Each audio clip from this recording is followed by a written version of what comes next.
welcome my video part 7. Assalamualaikum, kembali lagi bersama saya Ida Oktavian Halidia dengan NIM 2015-276 jurusan Bimbingan Konseling Islam. Pada pertemuan ke-7 mata kuliah film dokumenter, pada kelompok 5 ini menjelaskan beberapa materi, yaitu diantaranya ada menjelaskan terkait dari format penulisan naskah, lalu ada logika bahasa, habis itu ada juga rasionalisasi data dalam film dokumenter.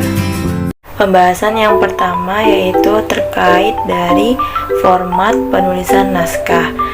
Di mana keberhasilan dalam pembuatan film dokumenter ini melalui tahapan dari proses dalam pembuatan naskah atau penulisan naskah. Jadi ketika ingin membuat film dokumenter, sebelumnya itu melakukan kayak semacam menulis naskah atau semacam narasi atau dialog gitu. Naskah ini biasanya dilakukan secara bertahap. Ada beberapa langkah atau cara dalam proses pembuatan naskah atau penulisan naskah. Diantaranya yang pertama yaitu ada ide atau gagasan. Pada tahap ide atau pembuatan gagasan ini biasanya tuh kayak bermunculan langsung dari pemikiran seseorang. Jadi kayak frontal, bahwasannya ini nih ide yang cocok buat bikin film ini, buat bikin judul film ini gitu tuh. Jadi kayak bermunculnya tuh langsung dari pemikiran seseorang yang mempunyai kayak pemikiran atau perasaan yang frontal atau yang cepet nanggep gitu tuh. Pas pembuatan ide atau kayak mencari pencerahan atau mencari ide gitu tuh, jadi dia tuh nanti idenya itu dikembangin lagi, jadi bukan hanya ide doang, jadi kayak idenya tuh dikembangin lagi, dibikin proses lagi, kayak nantinya tuh idenya tuh akan berkembang menjadi kayak sebuah tema atau judul yang nantinya yang ingin dibuatkan film. Jadi nantinya tuh dari setiap proses pengembangan si idenya ini nanti akan dibantu oleh penulis naskah. Jadi dikembangkan idenya itu, diproses hingga menjadi kayak semacam sebuah tema, yaitu tema. Tadi kan ide itu udah dikembangkan dari proses selanjutnya dan bekerja sama dengan penulis naskah. Dari situ bermuncullah suatu tema atau judul, di mana tema ini bertujuan untuk membatasi kayak semacam suatu topik. Jadi kayak semacam udah dipilih-pilih, jadi tidak ada yang bercabang lagi. Jadi temanya itu udah ditentuin, misalkan tema ini jadi buat filmnya biar enak gitu tuh. Jadi kayak menentukan si temanya ini yang benar-benar mau dibuatkan film. Yang ketiga ada riset atau survei. Di mana riset ini yaitu kayak semacam melakukan penelitian dari semua aspek dan isi dari program yang dibuat atau dirancang. Itu tuh kayak nantinya tuh semua aspek kayak semacam tempatnya, lokasinya. Jadi kayak udah disurvei dulu, udah diteliti terlebih dahulu. Jadi yang benar-benar mau ditempatkan nanti buat film itu kayak udah dipersiapkan, udah dirancang sedemikian rupa. Jadi nanti dari riset ini kayak semacam semua aspek itu sudah dipersiapkan. Keempat yaitu sinopsis atau kerangka gagasan.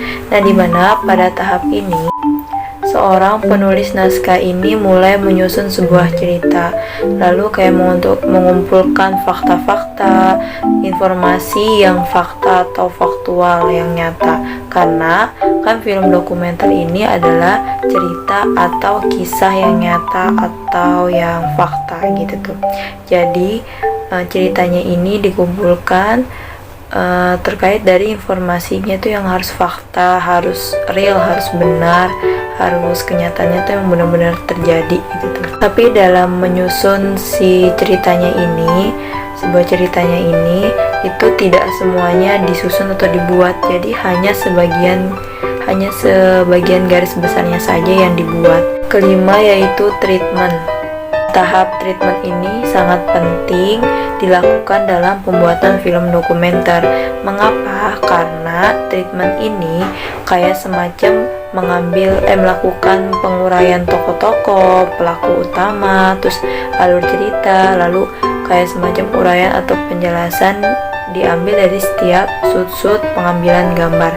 Nah, pada treatment ini juga memudahkan kameramen dan penulis naskah, karena kameramen ini memudahkan dalam pengambilan gambar dan penulis naskah itu juga sangat mudah dalam melakukan penulisan naskah gitu. Langkah yang terakhir yaitu penulisan naskah atau skenario.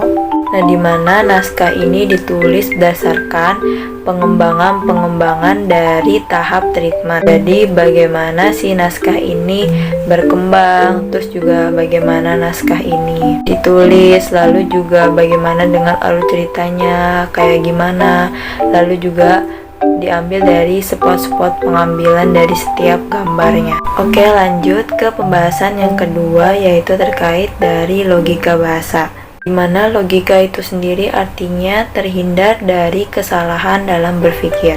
Penggunaan bahasa dalam film dokumenter ini sudah seharusnya dibuat atau dibikin dengan sesuai jalan ceritanya yang nantinya akan dibuat, dimana unsur karakter ini yang nantinya akan bisa mencolok dan mudah dipahami oleh para pemain. Penggunaan bahasa ini emang pada dasarnya itu adalah cerminan dari kehidupan nyata atau kehidupan sehari-hari yang dilakukan oleh masyarakat, oleh manusia gitu pada umumnya. Nah, lanjut ke pembahasan yang ketiga yaitu terkait dari rasionalisasi data dalam film dokumenter. Arti dari rasionalisasi sendiri yaitu berpikir logis atau masuk akal. Jadi berpikir dengan menggunakan penalaran yang mencari kebenaran faktual, terus keuntungan dan kepentingan. Nah, dimana rasionalisasi ini kayak berpikir logis dengan data yang sudah tersedia. Biasanya dalam pembuatan film ini kayak semacam muncul ide-ide atau gagasan, biasanya itu diungkapkan oleh si sutradaranya. Nah, jadi ide-ide ini muncul itu tidak langsung dibuatkan sebuah tema atau pembuatan film. Jadi kayak harus dipilih-pilih, harus dipilah, dilakukan proses pengolahan. Jadi mana nih ide-ide yang cocok untuk dijadikan sebuah film. Nah, itu nanti dilakukan pada proses yang namanya riset. Nah, jadi riset ini kayak pengolahan data-data atau ide-ide yang dipilih yang tepat nanti akan dibuatkan film. Pada rasionalisasi data ini tidak seenaknya kayak misalkan data ini benar, jadi kayak harus dipilih-pilih, terus kayak mana nih yang cocok dari ide ini yang cocok buat dibuatkan film ini gitu. Jadi kayak yang pas atau yang cocok. Nah, nantinya tuh kayak semacam idenya tuh diproses, diolah juga. Jadi nggak langsung ide dikasih dapat ide terus langsung dijadikan film, enggak. Jadi kayak ada tahapan prosesnya, ada tahapan pengolahannya. Nah, jadi mungkin itu saja penjelasan atau pemahaman yang saya ketahui terkait dari apa itu logika bahasa, lalu rasionalisasi data, dan langkah-langkah atau format dalam penulisan naskah. Nah, mungkin itu saja yang bisa saya sampaikan. Semoga bermanfaat buat teman-teman semua. Atas kekurangannya saya mohon maaf. Wassalamualaikum warahmatullahi wabarakatuh.